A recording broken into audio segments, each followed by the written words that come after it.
पेरियार ने इस चीज को समझा कि लोगों को ये पता ही नहीं है कि वो शूद्र हैं। अगर हिंदू हैं तो उन्हें शूद्र रहना होगा। बाबा साहब थे या पेरियार थे या जगदेव प्रसाद थे या फुले थे, हमने उन्हें फोटो में अपनाया, विचारों में नहीं अपनाया।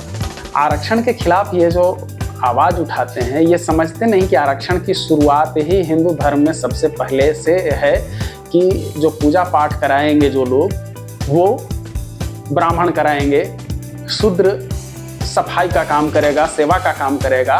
तो जिस समय वो किसी के मुंह से निकलता है कि यहाँ हिंदू राष्ट्र बनेगा या मुस्लिम राष्ट्र बनेगा, उसके साथ वो हिडन एजेंडा छिपा रहता है कि हम संविधान बदलेंगे, क्योंकि इस संविधान के रहते आप कैसे बनाएंगे हिंदू राष्ट्र या मुस्लिम राष्ट्र। नमस्कार, वर्णिका हिंदी में आप सभी का स्वागत है। आपके साथ मैं हूं संतोष आनंद। आज हमारे साथ जो शख्सियत मौजूद है इस एपिसोड में, इनसे हम बात करेंगे। इनका नाम है सुधीर कुमार जी। सुधीर जी क्रांतिकारियों पर केंद्रित देश के सबसे बड़े डिजिटल प्लेटफॉर्म द फ्रीडम के संपादक हैं, उसके सर्वेसर्वा हैं। आज हम बात करेंगे सामाजिक जो न्याय है, सोशल जस्टिस है, आरक्षण है और बहुजन आंदोलन किस दिशा में भटक रहा है, इसके पीछे कौन लोग हैं, षड्यंत्र क्या है, कॉन्स्पिरेसी क्या है, इन तमाम मुद्दों पर हम बात करेंगे। लेकिन सबसे पहले ईवी रामासामी पेरियार साहब की आज जयंती है। उन्हें हम सबसे पहले उन्हें श्रद्धांजलि देते हैं, नमन करते हैं और उनके विचारों की जो आग है उसे जलाने के लिए, जलाए रखने के लिए हम आज संकल्प भी लेते हैं। सबसे पहले उनके जो अनमोल विचार थे उसी से हम अपनी बात की शुरुआत करेंगे। तो चलिए पहले सुधीर जी से हम बात करते हैं। सुधीर जी, आपका हमारे वर्णिका हिंदी चैनल पर आपका स्वागत है। आप तो क्रांतिकारियों पर शोध करते हैं, उन पर वीडियो बनाते हैं और देश भर के कोई ऐसे क्रांतिकारी और जो शहीद देश के लिए हुए हैं, उनके परिवारों से उनसे ताल्लुकात आपके नहीं हैं, कोई ऐसा शायद नहीं बचे होंगे। हम पेरियार साहब की बात करते हैं। पेरियार साहब की आज जयंती है। उन्होंने कहा था कि जो धर्म तुम्हें शूद्र कहता है उस धर्म को लात मार दो। उन्होंने ये भी कहा था कि उन देवताओं को नष्ट कर दो जो तुम्हें शूद्र कहता है, जो पुराण है, जो इतिहास है, उसे तुम लात मार दो जो तुम्हें नीच समझता है। हम बात की शुरुआत पेरियार साहब से करेंगे। आप कैसे पेरियार साहब को याद करना चाहेंगे? पेरियार साहब को याद करने का सबसे ये है कि वो एक दौर था जब समाज में अच्छे चिंतक आ रहे थे और उनके पास स्वार्थ नहीं था। उनका एक मकसद था, एक मकसद के लिए जी रहे थे जिसमें सत्ता, स्वार्थ या पैसे वगैरह का कोई स्थान नहीं था। और आपको पता होगा कि पहले वो कांग्रेस के लिए काम करते थे, गांधी जी के साथ थे, लेकिन वहां रहते हुए उन्हें पता चला कि ये कांग्रेस की उस दौर की, ये गांधी की कांग्रेस की बात हो रही है, आजादी से पहले के ही वो बात थी जब वो तमिलनाडु में ये कर रहे थे। और उन्होंने देखा कि बातें तो होती हैं कि ये सब कुछ हो, लेकिन खुद गांधी, आप लोग जानते होंगे कि वर्ण व्यवस्था के बड़े समर्थक थे, उन्होंने हमेशा समर्थन किया। फिर पेरियार के साथ जिंदगी में, निजी जीवन में भी कुछ ऐसी घटनाएं घटी, जैसे वो संभवतः बनारस आए हुए थे, बनारस की ही शायद वो घटना है जहां तक मुझे याद है। वो बनारस की संभवतः घटना है जब उनको कहीं ठहरना था, लेकिन उनकी जाति पूछी गई और फिर उन्हें कहीं ठहरने का ये नहीं दिया गया, स्थान नहीं दिया गया कि नहीं, ये इस जाति से, आप छोटी जाति से हैं। तो उन्हें तकलीफ हुई और उनका जो आंदोलन चला वो स्वाभिमान आंदोलन था। आदमी का एक चीज याद रखिए कि स्वतंत्रता समानता के बगैर फिजूल चीज है, फर्जी चीज है। जहां समानता ही नहीं है वहां स्वतंत्रता रहे या न रहे कोई फर्क नहीं पड़ता। इसे पेरियार ने समझा और उन्होंने स्वाभिमान आंदोलन चलाया कि अगर मानव होने के नाते आपको स्वतंत्रता का हक है कि ताकि आप अंग्रेजों के बराबर, अंग्रेज हमारे देश पर शासन कर रहे थे, हम गुलामों की स्थिति में थे, हम उनकी स्थिति में पहुंचे, हम भी शासन करें, हम अपना आप शासन हो, हम पर कोई दूसरा कैसे शासन कर सकता है। तो ये लड़ाई सिर्फ राजनीति न रहे, ये लड़ाई सामाजिक भी बने कि अगर हम पर अंग्रेज नहीं शासन करे तो ऐसा नहीं कि अंग्रेज शासन से सिर्फ हट जाए और फिर दूसरे लोग उनकी जगह आ जाएं जो हम पर शासन करें। बाकी जो यहाँ की जो अधिसंख्य आबादी थी 85 से 90% जिन्हें कहा जाता है मूल निवासी या बहुजन के नाम से जिन्हें ये कहा गया, वो आखिर गुलाम के गुलाम ही रह जाएं, अंग्रेज चले जाएं। तो ये इस चीज को समझाओ, जो भी व्यवस्था वर्ण व्यवस्था के समर्थक हैं, जो जाति प्रथा के लोग डूबे हुए हैं, वैसे लोग कम से कम इस बदलाव को नहीं लाएंगे। और जब वो नहीं होगा तो फिर ये आजादी किसी काम की नहीं है, फर्जी आजादी है। तो जो भी बहुजन के नायक हुए, जैसे आपने शुरू में कहा कि एक चीज की शूद्र कहने पर यह है, वर्ण व्यवस्था हिंदू धर्म का बिल्कुल केंद्र में है। वर्ण व्यवस्था पर वो सारे धर्म ग्रंथ, कोई भी धर्म जो है, धर्म चलता है धर्म ग्रंथ पर। जैसे इस्लाम कुरान के हिसाब से और हदीस के अनुसार चलेगा, बाइबल के अनुसार ईसाई धर्म चलेगा। तो हिंदू धर्म में भी ढेर सारे धर्म ग्रंथ हैं, बहुत सारे, और उन धर्म ग्रंथों के अनुसार तो सभी धर्म ग्रंथों ने मोटे तौर पर यह समझाया है कि वर्ण व्यवस्था के हिसाब से यहाँ इंसान है। इसमें सबसे अधिक ये देखना होगा, पेरियार ने इस चीज को समझा कि लोगों को ये पता ही नहीं है कि वो शूद्र हैं। अगर हिंदू हैं तो उन्हें शूद्र रहना होगा। दिक्कत यह है कि लोग चाहते हैं कि वो शूद्र भी नहीं रहें, हिंदू रहें। ऐसा संभव ही नहीं है। आप जब तक हिंदू हैं तो हिंदू धर्म ग्रंथों के अनुसार ही आपको जीना होगा। तो आप हर हाल में शूद्र रहेंगे ही रहेंगे, उससे बच नहीं सकते। भले अपने आप को न माने कि नहीं हम शूद्र नहीं, कैसे नहीं है, आप हिंदू हैं तो या तो किसी न किसी वर्ण व्यवस्था में आप रहेंगे। आप ब्राह्मण रहिए, क्षत्रिय रहिए, वैश्य रहिए या शूद्र रहिए। तो खुद ही जो यहाँ का बहुजन समाज है, या जो वास्तव में हिंदू धर्म के अनुसार शूद्र हैं, जिन्हें अब कई तरह से ओबीसी कहा जाता है, ईबीसी कहा जाता है, पिछड़ा अति पिछड़ा, एससी एसटी वगैरह नाम दे दिया गया है, लेकिन जो बहुजन है वो सोचे कि अगर वो हिंदू हैं तो या तो वो ब्राह्मण हैं या क्षत्रिय हैं, वैश्य हैं या शूद्र हैं, वो खुद तय करें। अगर वो कहेंगे कि हम शूद्र भी नहीं है तो फिर बताएं कि वो किस वर्ण में है। बिल्कुल आपने सही बात कही। पेरियार साहब से लेकर अंबेडकर, फूले और एक लंबी परंपरा है जो बहुजन नायक रहे, जिन्होंने इसके खिलाफ संघर्ष किया, वर्ण व्यवस्था के खिलाफ। यहाँ तक कि अंबेडकर साहब ने मनुस्मृति भी चलाई जिसमें वर्ण व्यवस्था को सबसे अधिक स्थापित किया गया है। लेकिन धीरे धीरे उन चीजों को चुनौती दी गई, बहुजन नायकों ने चुनौती दी, फिर संविधान लागू हुआ और संविधान ने एक ताकत दी और एक तरह से वर्ण व्यवस्था पर चोट हुई। समानता की बात अभी आपने कही है कि पेरियार साहब ने समानता और स्वतंत्रता की बात की थी, लेकिन मनुस्मृति इसके बिल्कुल खिलाफ है और संविधान इसके पक्ष में।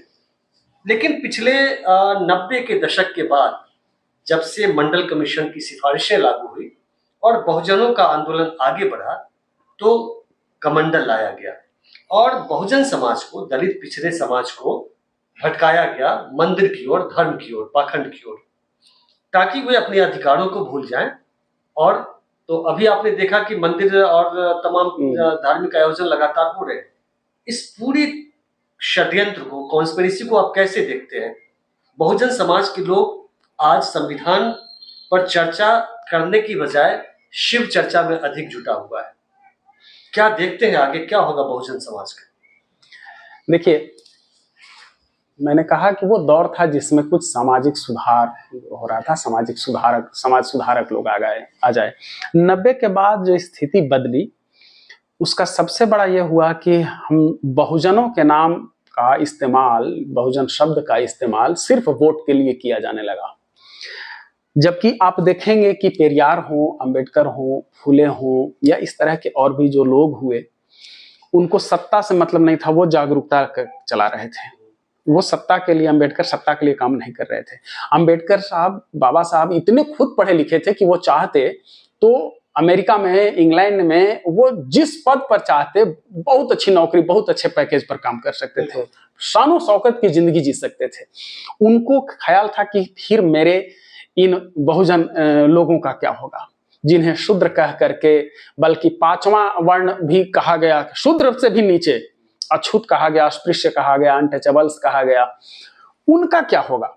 यही महामानव और साधारण आदमी में फर्क होता है कि वो इतने पढ़े लिखे थे उस जमाने में, जब बहुत कम पढ़े लिखे अनपढ़ लोग भी नौकरी कर लेते थे। उस दौर में वो अमेरिका इंग्लैंड में नौकरी कर सकते थे, कहीं भी दुनिया में नौकरी कर सकते थे, बहुत अच्छे, और उनको कोई टॉर्चर भी नहीं झेलना पड़ता, उनको सम्मान मिलता। लेकिन उन्होंने चुना संघर्ष का रास्ता, ये महामानव का रास्ता। फूले की जिंदगी बहुत खराब नहीं थी, उनके पिताजी भी ठीक ठाक किसान थे, लेकिन उनके पिताजी ने घर से निकाल दिया, लेकिन उन्होंने अपना रास्ता नहीं छोड़ा। उनके लिए कोई सत्ता और पैसा मायने नहीं, पत्नी के साथ उन्होंने घर छोड़ दिया, सावित्रीबाई फुले के साथ, और फिर वो आगे चल करके उन लोगों ने काम किया। ऐसे ही पेरियार के जिंदगी में भी हम देखते हैं इनका अपना कुछ नहीं रहा।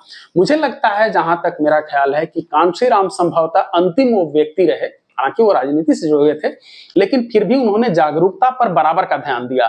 वो DS4 बना करके, बामसेफ बना करके उन्होंने 2 विंग अलग बनाया था सिर्फ जागरूकता के लिए, उनका और कोई ये नहीं, ये दोनों संगठन सिर्फ जागरूकता पर काम करेंगे। उसके बाद उस तरह से काम नहीं हुआ कि जागरूकता जिस तरह से बहुजन समाज में बढ़ाई जाए। ये जागरूकता की चीज है, सदियों से दिमाग में बिठाया गया और उसको निकालना था। उसको निकालने के लिए रेगुलर, वो तो बर्तन है, बर्तन आप छोड़े हुए हैं, उस पर जंग लगेगी या उस पर कालिख लगेगी, उसको मांजना था। मांजने वाले उस दौर तक आते रहे, बाद में उसको मांजने वाला कोई नहीं आया। आया तो सिर्फ नाम लेकर के, बहुजन का नाम लेकर के। नाम मैं नहीं ले रहा हूं कि कौन कौन लोग हैं, आप समझ सकते हैं कि बाद में दलितों के हितैषी बन करके या पिछड़ों के हितैषी बन करके ढेर सारे लोग आए, लेकिन पिछड़ों का कैसे विकास होगा, दलितों का, आदिवासियों का कैसे विकास होगा, इससे लेना देना नहीं रहा। उनका मुख्य मकसद सत्ता पर हो गया, सत्ता ही उनके लिए सब कुछ रहा। दलितों का सुधार, दलितों की स्थिति में, पिछड़ों की स्थिति में सुधार उनके एजेंडे में कभी रहा ही नहीं। जो खुद को मसीहा मानते हैं, जो कहते हैं कि हम सरपरस्त हैं या रहबर हैं दलितों या पिछड़ों के, वैसे नेता फिर नहीं रहे। ये सबसे बड़ी कमजोरी आई। और फिर दूसरी तरफ जो दक्षिणपंथी ताकतें थी, जो कट्टरपंथी ताकतें थी, वो उन्होंने अपना पूरा जोर आज तक लगाए रहा। जो RSS हैं या इस तरह के संगठन जो भी हैं, वो उनको आप देखेंगे कि उन लोगों ने एक दिन भी विश्राम नहीं किया। वो आज तक हर दिन कोशिश करते हैं कि कैसे अधिक से अधिक समाज के लोगों को धर्म से या धर्म के नाम पर पाखंड से, या कह लीजिए कि कट्टरता से, सबसे अधिक कट्टरता से जोड़ा जाए। अभी अगर घटना ही है, आर्यन मिश्रा को गोली मार करके हत्या कर दी गई, सिर्फ इसलिए गोली मार दी गई, मारने वाले ने कहा कि हमको लगा कि मुसलमान है इसलिए हमने मार दिया। ये स्थिति बनाई गई, ये देश में ऐसा माहौल बनाया गया। कल तक सभी लोग ठीक से थे, अचानक ऐसा माहौल बनाया गया कि एक खास धर्म के लोग, सारे लोग बुरे हैं, खास धर्म के सारे लोग अच्छे हैं, ऐसा कुछ बना दिया गया कि आप भारत माता की जय बोल करके या फलाने नेता जिंदाबाद बोल करके आप किसी का मर्डर कर दीजिए, रेप कर दीजिए। ऐसी घटनाएं हुई कि पिछली सरकार में, केंद्र सरकार में वो आदमी मंत्री जयंत सिन्हा झारखंड में, और वहां पर एक मॉब लिंचिंग हुई थी कलीमुद्दीन की। उसके जो हत्यारे थे उनको बेल हुआ और वो बाहर निकले तो केंद्रीय मंत्री ने उन सबका अपने आवास पर बुलवा करके माला पहना करके स्वागत किया। कोई उपलब्धि नहीं, किस लिए? क्योंकि उन्होंने एक मुसलमान की मॉब लिंचिंग की थी। तो ये सब जो चीज है, मैं ये कह रहा हूं कि कैसे भटकाव आया, थोड़ा सा हम भी भटक गए शायद, कि जागरूकता की जो बात थी ना, वो निरंतर चलने की प्रक्रिया थी, उसमें रुकावट आई। हालांकि एक तरफ से वो मामला बढ़ा है, जहां पर थोड़ी आशा है, वो है कि साहित्य इस दौरान, दलित साहित्य, पिछड़ा साहित्य लिखा जाने लगा, अधिक लोग मुखर होकर के आगे आए। लेकिन तब तक सत्ता में वैसी ताकतें आई और उनके साथ जिनके ऊपर जिम्मेदारी थी कि वो दलितों और पिछड़ों का कल्याण करते, वो सत्ता के लालच में उनसे चिपकते चले गए, और इसलिए ये दुर्गति, अभी की दुर्गति हम देख रहे हैं। जो जैसे अंबेडकर के नाम पर अंबेडकरवादी लोग, जय भीम करने वाले लोग, उसमें बहुत लोगों को मैं देखता हूँ कि पगड़ी बांध करके नीला और जय भीम कहने वाले लोग, लेकिन वो हाथ में भी गंडा बांध रहे हैं, पूजा भी कर रहे हैं, ईश्वर की आराधना कर रहे हैं। तो दोनों कैसे संभव होगा? इसमें देखिए दो चीजें हैं। और वो सिर्फ अंबेडकरवादी की बात नहीं कर रहा हूँ, जगदेववादी हो या पेरियारवादी या जो भी हो, बहुजन नायकों को मान भी रहे हैं, जयंती भी मना रहे हैं, लेकिन कर क्या रहे हैं कि अगर आप अंबेडकरवादी हैं, पेरियारवादी, तो जो उनके विचार हैं कि जो धर्म तुम्हें शूद्र कहता है उसे लात मारो, तो इस पे आना पड़ेगा ना। क्या वहां पर गड़बड़ हुआ? वही जागरूकता वाली बात। इतनी जागरूकता तक तो हम लोग पहुंचे कि हमारे मसीहा बाबा साहब थे या पेरियार थे या जगदेव प्रसाद थे या फूले थे। हमने उन्हें फोटो में अपनाया, विचारों में नहीं अपनाया। या राजनीतिक दल भी जो हैं, जैसे आम आदमी पार्टी है, वो अंबेडकर की फोटो का और भगत सिंह के फोटो का खूब इस्तेमाल करती है। फोटो में अंबेडकर सबको अच्छे लगते हैं, विचारों में अंबेडकर नहीं चाहिए। अंबेडकर का फोटो सबको चाहिए, अंबेडकर का विचार नहीं चाहिए। जगदेव प्रसाद की फोटो चाहिए, जगदेव प्रसाद के विचार क्या हैं उससे नहीं मतलब। हमारी जो यात्रा चल रही थी वो शायद फोटो पर जाकर के अटक गई है और हमें पहुंचना चाहिए था जहां, वहां हम नहीं पहुंच पाए। हालांकि आप जिनको कह रहे हैं शिक्षित लोगों में काफी जागरूकता आई है, वो मुखर होकर के बोल रहे हैं, डराने धमकाने, जेल भेजने, झूठे मुकदमे किए जाने के बावजूद बोल रहे हैं। नेताओं में ये बात अधिक हो गई और नेता के देखा देखी सबसे अधिक आम आदमी। देखिए, समाज जो है ना वो हमेशा सारंग भाई अनुकरण करता है। श्रेष्ठ लोग जो माने जाते हैं, जो अच्छे लोग, बड़े लोग माने जाते हैं, वो जो करते हैं बाकी समाज उसका अनुकरण करता है। उन लोगों ने देखा कि अच्छा ये तो फलाने हैं, ये फलाने भी जाते हैं मंदिर, फलाने भी ये कर रहे हैं। वो किस स्वार्थ में कर रहे हैं इस पर नहीं नजर जा रहा है, उनका छद्म एजेंडा है। अभी आप देख लीजिए, कई ऐसे नाम हैं जो ट्विटर और फेसबुक के हीरो कहलाते थे, लेकिन जब उनको लालच मिला तो तुरंत रातों रात वो जो पिछड़ों दलितों के मसीहा बनते थे वो तुरंत कैसे एकदम 180 डिग्री पर घूम गए। कई ऐसे लोग हैं, तो उन लोगों ने भी बहुत अधिक भटकाया। और आम आदमी जो है, साधारण जनता, वो पिछलगू होती है हर काल में। ही नहीं कि ये नए काल की, हमेशा ऐसा नहीं होता कि पूरा समाज ही बिल्कुल जागरूक हो, समाज के हर व्यक्ति की अपनी विचारधारा हो या अपनी समझ हो, ऐसा नहीं होता। तो फोटो पर हमने पहुंचाया, विचारधारा से हमने, अब जैसे अंबेडकर ने कहा कि हिंदू राष्ट्र जिस दिन बनेगा भारत के लिए सबसे बड़े खतरे वाली बात होगी। उन्होंने यहां तक कहा कि हिंदू बीमार चूहे के समान है जिन्हें बिल में रहना चाहिए, दूसरे लोगों को भी प्रदूषित करेंगे, संक्रमित करेंगे। अच्छा, ये इन्होंने कहा, ये जगदेव प्रसाद ने, 100 में 90 शोषित है, 90 भाग हमारा है। दिलचस्प ये है कि इनकी विचारधारा की हत्या करने वाले लोग, इनके शरीर की हत्या नहीं, विचारधारा की हत्या जो लोग कर रहे हैं, फूले हों, अंबेडकर हों या ये जगदेव प्रसाद हों, वो भी वोट के लिए इनको अपना, इनकी जयंती मना रहे हैं। अब टेलीविजन मीडिया की बात देखिए, दिन रात धर्म की बात करने वाले हैं, यानी नैरेटिव, पूरी तरह जो नैरेटिव बनाया जाता है बहुजन समाज के को भटकाने के लिए या उसके खिलाफ। आते हैं आरक्षण पर। आरक्षण को लेकर के जितना विरोध ओबीसी आरक्षण का ओबीसी करता है उतना प्रकाश नहीं करता है। एसटी का विरोध खुद उसके लोगों के मुंह से कहलवाया जाता है। आखिर नैरेटिव बनाता कौन है? तो ये पूरी तरह से इन सब चीजों को आप जब देखते हैं तो क्या लगता है कि आने वाला समय बहुजनों के लिए कैसा होगा? क्या हम पीछे जा रहे हैं या फिर आगे संघर्ष का रास्ता आगे निकलेगा कुछ और?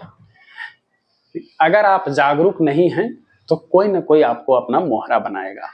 ये जो हैं, ये जागरूक नहीं है अपने अधिकारों को लेकर के, अपने अतीत में हुए जो अत्याचार हैं उसको लेकर के जागरूक नहीं है और उन्हें मोहरा बनाया गया। दिलचस्प ये है कि एक इस तरह से मीडिया, साहित्य, सोशल मीडिया, सबसे ये किया गया कि उससे बना ये कि जो पीड़ित हैं उन्हें ही विलेन बना दिया गया, जो शोषक हैं उन्हें बना दिया गया हीरो। प्रेमचंद ने एक लाइन लिखी थी कि शोषक आसानी से एक हो जाते हैं, शोषित एक नहीं हो पाते हैं। इसका बहुत फायदा उठाया जो शोषक वर्ग है। वो आज तक हम लोग देख सकते हैं कि उन्होंने जो लिखा था वो कितना सही साबित होता है। आरक्षण के खिलाफ ये जो आवाज उठाते हैं, ये समझते नहीं कि आरक्षण की शुरुआत ही हिंदू धर्म में सबसे पहले से है कि जो पूजा पाठ कराएंगे जो लोग, वो ब्राह्मण कराएंगे, शूद्र सफाई का काम करेगा, सेवा का काम करेगा, क्षत्रिय राजपाट संभालेगा, संपत्ति का अधिकारी होगा, वैश्य व्यापार करेगा। ये 100% आरक्षण वाली व्यवस्था जो है हिंदू धर्म में सबसे शुरू से है। इसको मैं जनजात आरक्षण में भी कहता हूं। हाँ, तो ये आरक्षण की परंपरा तो वहां से चली। अब जो है ये आरक्षण की जो बात है आज की तारीख में, आरक्षण सबसे पहले इसको समझा, इसकी में कहाँ कहाँ भटकाव डाला जाता है। प्राय लोग कहते हैं कि आरक्षण से कौन अमीर हो गया, आरक्षण से वो है, आरक्षण का ये अमीर आदमी का लाभ मिल रहा है। आरक्षण गरीबी अमीरी का ये नहीं, मतलब ही नहीं है। वो तो प्रतिनिधित्व का मामला है। अगर शिक्षा में, रोजगार में अगर किसी समाज को, किसी समुदाय का प्रतिनिधित्व नहीं है, सदियों से उसे जाति के नाम पर प्रताड़ित किया गया है, मानसिक रूप से तोड़ दिया गया है। बाकी की बात छोड़िए, मैं विवेकानंद की किताब यहाँ मैं दिखा सकता हूँ, जिन्होंने सीधे तौर पर अपने भाषण में कहा है, जबकि वो हिंदू धर्म के सबसे बड़े भाष्यकार थे। उन्होंने भी कहा कि ब्राह्मणों को शिक्षा में कहीं आरक्षण की जरूरत नहीं है, दलितों को आरक्षण पूरा दिया जाना चाहिए। ब्राह्मण अपने से इतना समझदार है कि पढ़ाई का महत्व जानता है, वो पढ़ लेगा। यही चीज है कि महत्व जानना, महत्व नहीं जानता है, इसलिए आरक्षण की जरूरत है कि वो उसे किसी भी तरह से, घर में ही कोई सदस्य है, वो अगर विकलांग है, बहुत कमजोर है, तो हम लोग उसे बैसाखी दे करके, उसको अलग से सपोर्ट दे करके बढ़ाते हैं। आरक्षण यही है। आरक्षण अमीर गरीब का ये मसला ही नहीं था। ये इस चीज को जानिए। फिर मैं कह रहा हूं कि जागरूकता नहीं है तो वो मोहरे बनाए जा रहे हैं। और ये आरक्षण पर नहीं, ये सीधे तौर पर संविधान पर हमला। संविधान पर हमला के साथ मैं एक और चीज जोड़ दे रहा हूं, जो लोग कहीं गफलत में होंगे कि संविधान का हमला होगा नहीं होगा, कौन लोग करेगा कौन नहीं करेगा। याद रखिए कि जो अभी बाबा साहब का ये लिखा हुआ संविधान है, इस संविधान के हिसाब से इस देश को कभी भी हिंदू राष्ट्र या मुस्लिम राष्ट्र नहीं बनाया जा सकता। यह धर्मनिरपेक्ष राष्ट्र है। और जो लोग कहते हैं कि हम हिंदू राष्ट्र बनाएंगे या मुसलमान राष्ट्र बनाएंगे, तो कैसे बनाएंगे? जाहिर सी बात है, पहले संविधान बदलना होगा। तो जिस समय वो किसी के मुंह से निकलता है कि यहाँ हिंदू राष्ट्र बनेगा या मुस्लिम राष्ट्र बनेगा, उसके साथ वो हिडन एजेंडा छिपा रहता है कि हम संविधान बदलेंगे, क्योंकि इस संविधान के रहते आप कैसे बनाएंगे हिंदू राष्ट्र या मुस्लिम राष्ट्र? जी, अंतिम सवाल ये कि आप क्रांतिकारियों पर लगातार रिसर्च कर रहे हैं और वीडियो कर रहे हैं। फूले हो, पेरियार हो या आंबेडकर साहब, इनके इतिहास को सालों तक दबाया गया। पेरियार को उत्तर भारत के लोग अब आकर, जब ललाई सिंह यादव ने उनके सच्चे रामायण का यह किया, प्रकाशित कराया, उसका केस मुकदमा हुआ, या फूले या पेरियार या बाकी जो बहुजन नायक हैं, उनके इतिहास को दबाया गया। लेकिन समय के साथ वो इतिहास को खोद करके लोगों ने बाहर निकाला और अब तेजी से वो चीजें बढ़ रही है। इस पर आपकी क्या टिप्पणी है? क्यों छुपाया गया और क्या दिख रहा है कि अब ये बहुजन नायक जिनके इतिहास दबाए गए, वे बाहर निकल रहे हैं और उसका असर क्या होगा? समाज में कुछ चेतनशील लोग हुए। मैं इसमें कामसी राम का नाम लेता हूं। कामसी राम के आंदोलन से खास करके बहुजन नायक बहुत सारे सामने आए। अंबेडकर का भी जो दौर आज हम लोग देख रहे हैं हर घर में, उसको पहुंचाने में कामसी राम का बहुत बड़ा योगदान रहा है। अंबेडकर का इतना नाम नहीं लिया जाता था।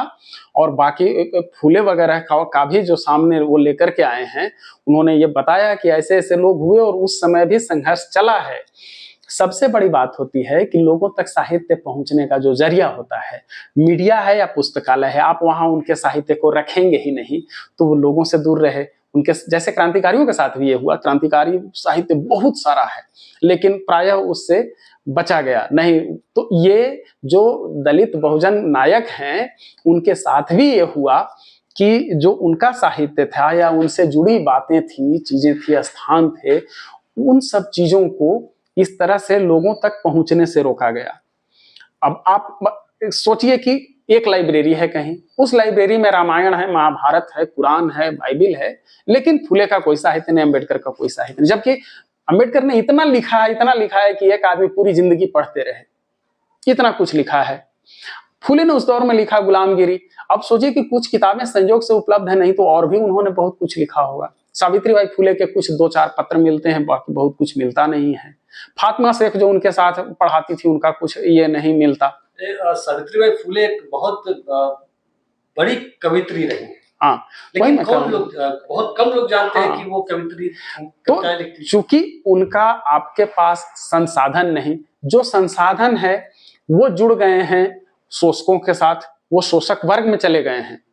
वो ये नहीं देख रहे हैं कि अपने संसाधन का, और ये जैसे मैंने कहा कि बाबा साहब क्यों महान थे, इसलिए महान थे कि उन्होंने सब कुछ त्याग करके, ऐशो आराम की जिंदगी त्याग करके संघर्ष का रास्ता चुना, सब कुछ अपना त्याग दिया। तो इसलिए ऐसे लोग अगर होंगे लाइब्रेरी ऐसे खोले जाए, जैसे अब कई सम्यक प्रकाशन है या कुछ ऐसे सामने आए हैं जिन्होंने बहुजन साहित्य को जगह दी, ऐसे लाइब्रेरी खोले जाएं। या सोशल मीडिया अब आया है, अब तो टेक्नोलॉजी ने बहुत चीजें आसान कर दी हैं कि आप ऑनलाइन लाइब्रेरी बना सकते हैं जिसमें तमाम, और इसीलिए आसानी से पहुंच भी है। लेकिन आपको आपके साथ पूरे वातावरण में एक भांग घोला जा रहा है, उससे बचाना है, ये बहुत जरूरी है। नहीं पहुंच सका साहित्य, इसका कारण यही रहा कि जो संसाधन थे जिसके माध्यम से वो साहित्य पहुंच सकता था, उन पर ऐसे लोगों का कब्जा था जो नहीं चाहते थे कि वो साहित्य लोगों तक सारे प्रकाशक वही थे, पैसे उनके पास थे किताब प्रकाशित करने के लिए। बिल्कुल। लेकिन सोशल मीडिया ने इस दिशा में क्रांति की तरह सामने आया और विचारों का एक प्रवाह बहुजन विचारों का भी हुआ है। अभी सुधीर कुमार जी को आप सुन रहे थे। सुधीर जी द फ्रीडम, जो क्रांतिकारियों पर केंद्रित इनका डिजिटल प्लेटफॉर्म है, यूट्यूब है, आप उस पर जाकर देश भर के तमाम क्रांतिकारियों, स्वतंत्रता सेनानियों के संघर्षों को, उनके जीवन संघर्षों को आप देख सकते हैं, सुन सकते हैं। तो वही है कि सदियों तक नहीं, वर्षों तक पेरियार साहब हो, फूले हो, अंबेडकर हो, ललाई सिंह यादव हो, जगदेव बाबू हो, इन तमाम लोगों के संघर्षों को, विचारों को दबा कर रखा गया। इसलिए दबा कर रखा गया कि इनके विचार अगर लोग जन जन तक पहुंच जाते तो क्रांति आज नहीं बहुत पहले हो जाती और बहुजन समाज के लोग सड़कों पर उतर आते अपने अधिकारों के लिए। तो सुधीर कुमार जी, बहुत बहुत धन्यवाद, शुक्रिया आपका। आपको भी। आपने बहुत सारी जानकारियां दी।